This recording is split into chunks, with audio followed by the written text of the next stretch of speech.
Hello viewers, আসসালামু আলাইকুম। দেশ এবং দেশের বাইরে যে যেখান থেকে আজকের এই ভিডিওটি দেখছেন সবাইকে স্বাগতম। বরাবরের মতোই আজকেও এসেছি আইএলটিএস এর নতুন একটি টপিক নিয়ে আপনাদের সাথে আলোচনা করতে। আজকের এই ভিডিওটিতে আলোচনা করব ঘরে বসে কিভাবে সহজেই আইএলটিএস এর প্র্যাকটিস করে আইএলটিএস এক্সাম দিয়ে ভালো একটি রেজাল্ট নিয়ে আসা যায়।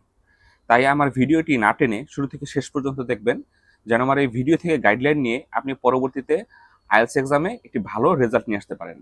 তো আজকের আলোচনার প্রথম যে টপিক হচ্ছে সেটি হচ্ছে buying books or course materials. Buying books or course materials বলতে আপনার আইএলটিএস প্রিপারেশনের জন্য যে বইগুলো আপনাকে কিনতে হবে অথবা কোর্স কমপ্লিট করার জন্য যে ম্যাটেরিয়ালসগুলো আপনার প্রয়োজন সেটা বোঝায়।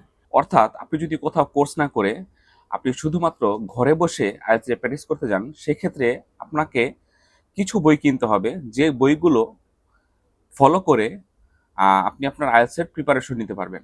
সেক্ষেত্রে আমি আপনাদের সাজেস্ট করব ক্যামব্রিজের লেটেস্ট যে বইগুলো রয়েছে, মানে আপনি যদি রিসেন্ট এক্সাম দিতে চান সেক্ষেত্রে আপনার ক্যামব্রিজের যে রিসেন্ট বইগুলো রয়েছে সেই বইগুলোর মধ্যে 5টি বই আপনি কিনলে সেই বইগুলো প্র্যাকটিস করলে আপনার আইএলটিএস এর প্রস্তুতি ঘরে বসে নেওয়া সম্ভব।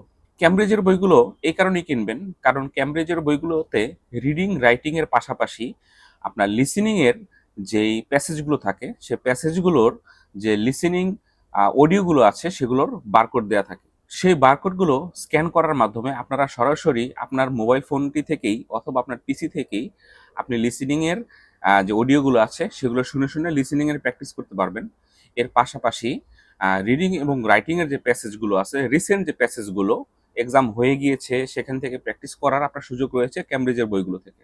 ক্যামব্রিজের বইগুলোর পাশাপাশি বিভিন্ন অনলাইন বুক পেয়ে যাবেন যেগুলো আপনি চাইলেই ডাউনলোড করতে পারবেন এবং ডাউনলোড করে সেখান থেকে প্র্যাকটিস করতে পারবেন।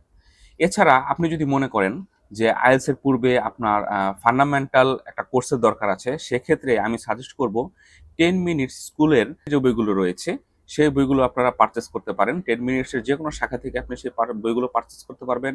এছাড়া আমাদের দেশে যে অনলাইন প্ল্যাটফর্মগুলো আছে সেই প্ল্যাটফর্মগুলো থেকেও আপনারা এই 10 মিনিটস স্কুলের বইগুলো পারচেস করতে পারবেন, যেখান থেকে আপনারা ঘরে বসে আইএলটিএস এর প্র্যাকটিস করতে পারবেন।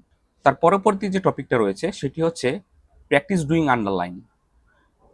অর্থাৎ আপনি বই কিনলেন, আপনি কোর্স ম্যাটেরিয়ালস গুলো গ্যাদার করলেন, আপনি এখন ঘরে বসে প্র্যাকটিস করবেন। আপনাকে পেন্সিল অথবা কলম দিয়ে আন্ডারলাইন করে প্যাসেজের লাইন বাই লাইন ধরে ধরে আপনাকে প্র্যাকটিস করতে হবে। কারণ আপনি রিডিং রাইটিং এবং লিসেনিং সবগুলোতেই আপনার প্যাসেজ আকারে কোশ্চেন থাকে। আপনি যখন রিডিং এবং রাইটিং এর অ্যান্সার বের করতে যাবেন আপনাকে অবশ্যই আন্ডারলাইন করে প্র্যাকটিস করতে হবে। আন্ডারলাইন করে প্র্যাকটিস করলে কোন লাইনে অ্যান্সার রয়েছে সেই লাইনটা আপনার কাছ থেকে ছুটে যাবে না।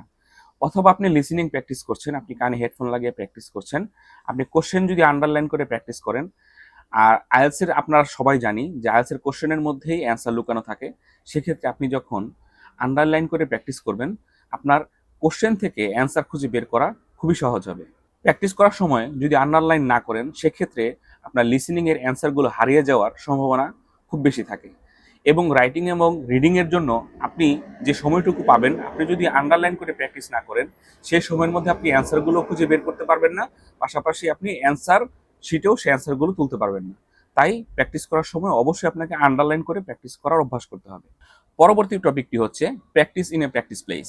অর্থাৎ আপনাকে এমন একটি জায়গায় প্র্যাকটিস করতে হবে যেখানে প্র্যাকটিস করে আপনি আইএলটিএস এর পূর্ণাঙ্গ একটি প্রস্তুতি নিতে পারেন। সেক্ষেত্রে আপনি ঘরের একটি সেপারেট রুম বেছে নিতে পারেন, যে রুমটিতে আপনার কোনো ডিস্টারবেন্স আসবে না। আপনি নিরিবিলি একান্ত মনে সময় নিয়ে প্র্যাকটিস করতে পারবেন, কেউ আপনাকে ডিস্টার্ব করবেন না বা বাহির থেকে কোনো নয়েজ আপনার কাছে আসবে না। লিসেনিং প্র্যাকটিসের ক্ষেত্রে অবশ্যই আপনারা লাউড স্পিকার ব্যবহার করবেন না, চেষ্টা করবেন এনওসি অর্থাৎ নয়েজ ক্যান্সেলিং যে হেডফোনগুলো আছে এমন একটি হেডফোন পারচেস করতে। সেই হেডফোনটি কানে লাগিয়ে আপনি অবশ্যই লিসেনিংগুলো প্র্যাকটিস করবেন এবং চেষ্টা করবেন যেন কোনো ডিস্টারবেন্স আপনার কাছে না আসে, কোনো নয়েজ আপনার কাছে না আসে। আপনি যেন নিরিবিলি সাউন্ড কানে শুনে সেখান থেকে আপনি প্র্যাকটিস করে যেতে পারেন এবং অ্যান্সারগুলো খুঁজে বের করতে পারেন। রিডিং এবং রাইটিং এর ক্ষেত্রে আপনাকে প্রচুর প্যাসেজ পড়তে হবে। আপনি প্যাসেজের পাশাপাশি চাইলে কিছু ইংলিশ পত্রিকা পড়তে পারেন। ইংলিশ পত্রিকা পড়লে সেখান থেকে আপনার রিডিং এর একটি অ্যাবিলিটি চলে আসবে। আর প্রচুর রিডিং এবং রাইটিং এর প্যাসেজগুলো পড়ে আন্ডারলাইন করে সেখান থেকে অ্যান্সার খুঁজে বের করার চেষ্টা করতে হবে। অর্থাৎ আপনি ঘরে বসে যদি প্র্যাকটিস করেন, সেটা 2 মাসের হোক বা 3 মাসের হোক, আপনাকে প্রচুর পরিমাণে প্র্যাকটিস করতে হবে। প্র্যাকটিসের জন্য আপনার একটি নির্দিষ্ট টাইম বেছে নিতে হবে। আপনাকে এলোমেলো প্র্যাকটিস করলে হবে না, ধারাবাহিকতা বজায় রাখতে হবে। আপনি চাইলে একটা রুটিন করে ফেলতে পারেন। সেই রুটিনে আপনি দৈনিক 8 ঘন্টা একটা প্র্যাকটিসের টাইম রাখতে পারেন। সেই প্র্যাকটিস টাইমটা আপনাকে অবশ্যই আ ব্যবহার করতে হবে এবং প্র্যাকটিসের টাইমে আপনাকে শুধু প্র্যাকটিসই করে যেতে হবে। সেখান থেকে আপনি মনোযোগ হারিয়ে ফেললে বা প্র্যাকটিসের ইচ্ছা হারিয়ে ফেললে আপনার আইএলটিএস থেকে ভালো কোনো রেজাল্ট আসবে না। নেক্সট টপিকটি হচ্ছে watching tips and tricks videos. এই মুহূর্তে যেমন আপনি আমার ভিডিওটি দেখছেন, আমি আপনাকে আইএলটিএস সম্পর্কে কিছু আইডিয়া দিচ্ছি, ঘরে বসে কিভাবে আইএলটিএস করতে হয়। আপনি ইউটিউবে সার্চ করলে আপনার সোশ্যাল মিডিয়া বা ইউটিউব বা অন্যান্য প্ল্যাটফর্ম, যে কোনো প্ল্যাটফর্মে আপনি IELTS related, practice related topic নিয়ে সার্চ করলে আপনি প্রচুর ভিডিও পেয়ে যাবেন। আপনি চেষ্টা করবেন যেই ভিডিওগুলোতে সবচেয়ে ভালো আইএলটিএস এর উপরে টিপস অ্যান্ড ট্রিক্স দেওয়া আছে সেগুলো ফলো করতে। আপনি আইএলটিএস এর ভিডিওগুলো দেখে, যেহেতু আপনি ঘরে বসে প্র্যাকটিস করছেন, আপনি কোনো কোর্স করছেন না, সেই ক্ষেত্রে আপনাকে ইউটিউবের বা সোশ্যাল মিডিয়ার যে টিপস অ্যান্ড ট্রিক্স ভিডিওগুলো আছে সেগুলো আপনাকে যথেষ্ট পরিমাণ হেল্প করবে। তাদের গাইডলাইনগুলো ফলো করে এবং নিয়মিত প্র্যাকটিস করে আপনি আইএলটিএস থেকে ভালো একটা রেজাল্ট নিয়ে আসতে পারবেন। আচ্ছা, আপনি ঘরে বসে প্র্যাকটিস করছেন, আপনার নিয়মিত প্র্যাকটিস করা হচ্ছে, আপনি খুব মনোযোগ দিয়ে প্র্যাকটিস করছেন। এখন আপনি এক্সামে অংশগ্রহণ করবেন, কিন্তু আপনি বুঝতে পারছেন না যে আপনার প্রস্তুতিতে নেওয়া বা প্র্যাকটিস করাটা কমপ্লিট হয়েছে কিনা। সেক্ষেত্রে আপনাকে অবশ্যই মক টেস্টে অংশগ্রহণ করতে হবে। এখন আপনি বলতে পারেন, আমি ঘরে বসে প্র্যাকটিস করেছি, আমি কোথাও ভর্তি হইনি, কোনো কোচিং করিনি, সেক্ষেত্রে আমি মক টেস্ট কীভাবে দিব? আমাদের বাংলাদেশে যে প্রতিষ্ঠানগুলো রয়েছে যারা আইএলটিএস এর কোর্স করিয়ে থাকে, তাদের সবগুলো প্রতিষ্ঠানের সবগুলো শাখাতেই মক টেস্টের ব্যবস্থা রয়েছে এবং মক টেস্টগুলো অনেক সময় ফ্রি হয়ে থাকে। আপনি ফ্রি মক টেস্টগুলোতে অংশগ্রহণ করতে পারেন। এছাড়া অনেকগুলো মক টেস্ট রয়েছে যেগুলো পেইড, খুব বেশি টাকা লাগে না, সামান্য কিছু টাকা হলেই আপনি সেই প্রতিষ্ঠানগুলোর মক টেস্টগুলোতে অংশগ্রহণ করতে পারবেন। সেক্ষেত্রে আপনি গুগলে সার্চ দিয়ে দেখতে পারেন তাদের মক টেস্টগুলো কখন হয়, অথবা তাদের ফেসবুক পেজ রয়েছে, সেই ফেসবুক পেজগুলোতে যতটুকু জানি আমি, নিয়মিত তারা পোস্ট দেয় মক টেস্টগুলো কবে হয়ে থাকে। এছাড়া আপনি ফিজিক্যালি যদি যেতে চান, যে আমি ফিজিক্যালি সেই প্রতিষ্ঠানে যাব, তাদের মক টেস্টের যে স্ক্যাজুয়াল রয়েছে সেই স্ক্যাজুয়ালটা আমি নিয়ে আসবো এবং তাদের সাথে কন্ট্যাক্ট করে আমি মক টেস্টগুলোতে অংশগ্রহণ করব।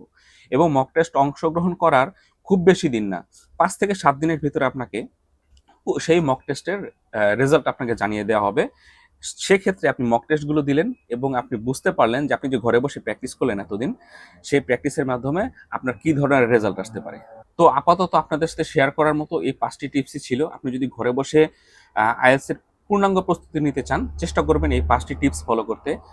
আর এর বাহিরে আপনি যদি চান যে আমি ঘরেও প্র্যাকটিস করব, পাশাপাশি আমি কোর্স করব, আপনার যদি কোর্স করার ইচ্ছা থাকে, তাহলে আমার এই উপরে আইকন দেওয়া যে ভিডিওটা রয়েছে, এই ভিডিওটা দেখে আসতে পারেন। সেখানে আমি কোর্স রিলেটেড কিছু টিপস সেখানে শেয়ার করেছি। সেই ভিডিও থেকে আশা করি আপনি কোর্স রিলেটেড বিভিন্ন তথ্য পেয়ে যাবেন। তো ভিউয়ার্স, আজকের ভিডিওটি এই পর্যন্তই। আমার ভিডিওটি যদি ভালো লেগে থাকে অবশ্যই লাইক, কমেন্ট এন্ড শেয়ার করবেন। আপনাদের কিছু জানা থাকলে অবশ্যই কমেন্ট করবেন, আমি অ্যান্সার দেওয়ার চেষ্টা করব। সবাই ভালো থাকবেন, সুস্থ থাকবেন। দেখা হবে, কথা হবে অন্য কোনো নতুন ভিডিওতে। সে পর্যন্ত আল্লাহ হাফেজ।